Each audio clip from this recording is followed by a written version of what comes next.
And stop me if you've heard this before. The Browns have a quarterback conundrum.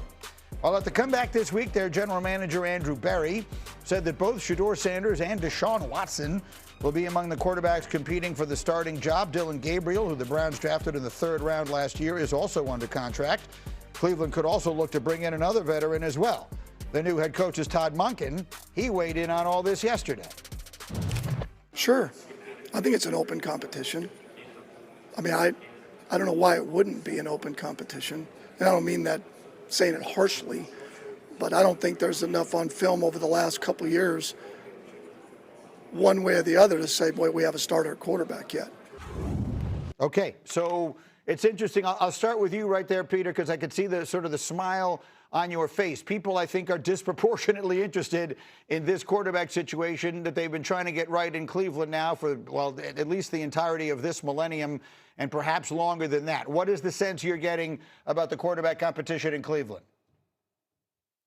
The nonchalance that Todd Monken had in that answer tells you everything you need to know about the quarterback situation in Cleveland. Remember, they interviewed a ton of candidates and they chose him. And his response is, yeah, it's an open competition. It's nobody's job. When another option could have been, hey, Shedeur finished the season really strong and Shedeur's our guy, and let's see if there's competition for Shedeur. No, that's not the case. They have a draft pick, obviously, and they have another draft pick because of Jacksonville trading the 1st round in the Travis Hunter deal. So you can consider potentially something in the 1st round there. But you could also consider all these veteran quarterbacks. But Monken not committing to Shedeur Sanders, that's all you need to know, guys. They interviewed a ton of people, and they fired Kevin Stefanski, and Monken didn't come out and say Shedeur's the number 1. That's your answer. We could decipher all we want. That's the truth of the matter right now. What do you think, Dan? Of course. This is a quarterback room that has a young man who is a 5th-round draft pick who I think had more turnovers than touchdowns last year. Did some good things, Shedeur Sanders, but did some things where, like, yep, that wasn't great. And then you have Deshaun Watson, who hasn't been healthy or good at football in 5 years. Right. 5 years. So, of course, this is an open competition. The truth is this. If you're Cleveland and we're talking about the quarterback position, your eyes are on 2027, not on 2026. Meaning? Your starting quarterback for the future is not even remotely close to being in your room. So you're talking about the very deep quarterback class of 27. So you go into this year and you play who? Shedeur? And you see if you've got... You're probably sitting there thinking Shedeur has an advantage of the guys that are there now. But Shedeur is obviously going to have to play at a significantly higher level for Cleveland to sit there and say, yup, that's the guy of the future. Can he? Sure. There's a lot to be seen left in that regard. So they have the 6th and the 24th overall pick. I believe both of those picks, they need to build around their football team. I don't believe either one of those picks should be within a quarterback or in the realm of a quarterback. Right. 2027, it gets a bit tricky because if you start either one of these quarterbacks, I still don't think Cleveland's going to be a team that's going to be in playoff contention. Their defense was very solid last season, but I just think they're so young offensively. So you're probably going to be picking top 10 in the draft again. There are a lot more quarterbacks coming out, to DL's point, in 2020. They got a lot out of rookies last year, so there is a lot of young talent on the team, and we'll see if they're able to get much done. Now, I want to show you this from ESPN.com because Seth Walder did a nice piece in which he predicted the Week 1 starting quarterback for every team in the league next year, and there were some interesting picks. He actually has Kyler Murray projected to start in Cleveland. He has Malik Willis in Miami. He has Kirk Cousins back in Minnesota. He has Spencer Rattler as the starting quarterback for the Jets. And when we brought this up in our pre-show meeting this morning, Peter, you immediately jumped in on Kyler Murray. What are people saying about him there in Indy this week? Well, that one's the most interesting quarterback name on that list, and maybe the most interesting quarterback name over the next few weeks. So Kyler Murray's contract is a little bit complicated in that on the 3rd day of the league new year, which is the 3rd day of technically after free agency, it's in the 2nd week of March, Kyler Murray is then owed an additional $20 million guaranteed by the Cardinals, and they're on the hook for even more money after that. If they can get out of that by releasing Kyler Murray before then, which would mean in just the next month, or in 3 weeks, then he is a pure free agent, and anyone can sign Kyler Murray for any dollar amount. Mike LaFleur hasn't committed to Kyler Murray. Nathaniel Hackett hasn't committed to Kyler Murray. And Monty Ossenfort, the current GM of the Arizona Cardinals, did not draft or give Kyler Murray the extension that he is playing on now, which tells you he might not have a champion in the room that says, well, that was my guy. Now to the Browns, we could suggest a bunch of different teams. Browns are interesting. Todd Monken, he is a football guy, and he is an old-school football guy.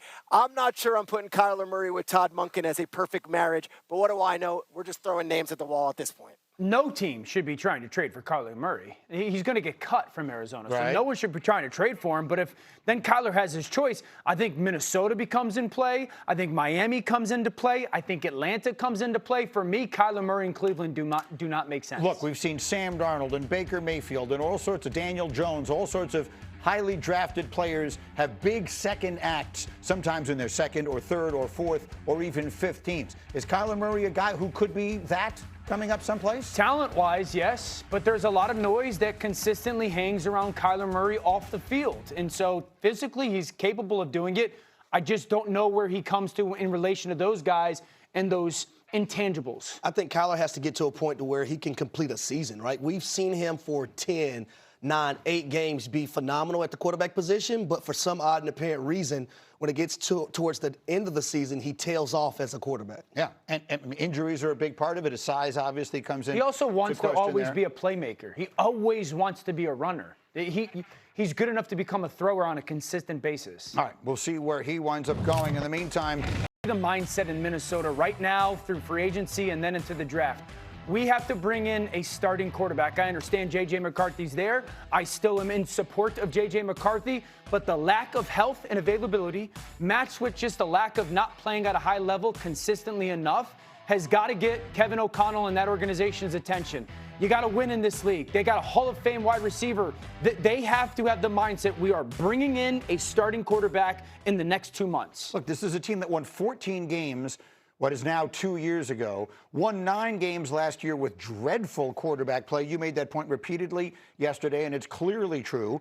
So they're close. They're not that far. They should be thinking championship-esque kind of thoughts. Peter, what sense are you getting there about what Minnesota is thinking relative to its quarterback situation? Well, their general manager from a year ago is no longer working for the team. And I think the cardinal sin was not about paternity leaves or issues with the head coach. The cardinal sin was letting Sam Darnold and Daniel Jones out of that building when they both were in the building last year. They have to remedy that. J.J. McCarthy was given the benefit of the doubt last year coming off the injury that he was going to be coming back and being worthy of that top 10 selection that he was. He did win a bunch of games at the end of the season, so there was some positive momentum. But yes, there absolutely will be a challenger there. Aaron Rodgers, well, that's a very, very loaded question. And with that comes questions about Rodgers' future, of course, where he's going to be playing, or whether he wants to play, and also whether they want to have that in the room with a quarterback who's now going to be entering year 3, what they're hoping, a year where he will blossom and catch up to the other guys in his draft class. Look, I mean, that's the easy, not easy, but that's the real question here. If you bring Aaron Rodgers there, and that's been the topic of conversation, we know Rodgers, Shefty did not shut this down on the radio the other day. He said Rodgers wanted to be there a year ago, and they may have a different perspective. That wouldn't be bringing in a challenger to J.J. And you McCarthy. shouldn't bring in a challenger. You bring in, but my point is, you bring in Aaron Rodgers, Yep. you're basically moving on from J.J. McCarthy. That's where Minnesota has to have the mindset. Last year, I was anti that. Last year, I was the person to say, nope, no Aaron Rodgers to Minnesota because J.J. McCarthy, it would stunt his growth, it would stunt his development. Again, I'm a supporter of J.J. If you're Minnesota, you have to be thinking of who is the best quarterback for us available right now and go get him. Kevin O'Connell is a great coach. The NFL doesn't care about what you did 2 years ago. If you have another bad year, you're going to be on that hot seat all of a sudden, and then you're in that same situation. So as much as I worry about the stunting of the growth, nope. If Aaron Rodgers wants to go to Minnesota, and if I'm Minnesota, go get Aaron Rodgers. What do you think? Well, number one, my mindset is this team is in win-now mode. Right. They don't have time to be waiting on J.J. McCarthy, but if you have a Justin Jefferson, who I still feel like is the best receiver in the game, you have a solid number 2 in Jordan Addison, T.J. Hawkinson, well, you need a piece to the puzzle that gets those guys the football. Is Aaron Rodgers that piece? Yes, he is. Or you can be Kirk Cousins. Either one of the two. The totem pole should be Aaron Rodgers, Kirk Cousins, Kyler Murray.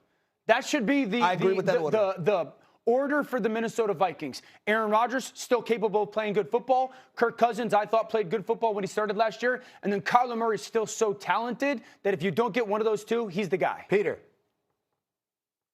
It's interesting because there's going to be this second class or second tier of guys, and you might not, if you're a Minnesota fan, be excited by a name like Jimmy Garoppolo or Joe Flacco or Geno Smith if he's let go by the Vegas Raiders. But there will be this veteran crop at an affordable price that can go in there and just push JJ a little bit more. To Dan's point, you bring in Rodgers, it's not pushing JJ and motivating JJ. It is an absolute threat to JJ. Whether or not they're worried about that, that's the decision that they have to make. Well, you can't worry about feelings in this situation because you don't want to get to a point if you're Kevin O'Connell where you're worried about your job. Right. Like, it's about winning, and can you win now? It's health, too. As much as I love the kid, he hasn't been healthy enough. Right. And so are you going to bank on, one, him staying healthy, and then also truly elevating his play? Because if he doesn't do both of those, then you're in a very bad situation, and you're ruining and wasting a really good roster. Yeah, one could argue they did that last year, that they wasted a really good roster, wasted You have an to bring opportunity. a starter Third there. best defense in the league. Yeah, I mean, and to your point, in the best division in the sport, they still managed to find a way to win 9 games, and their quarterback play was just terrible. All right, rolling on, we're going to say these words. Thank you very much. The owner of the Suns went off on tanking on McAfee yesterday. You've got to hear all of it, and you will on our entire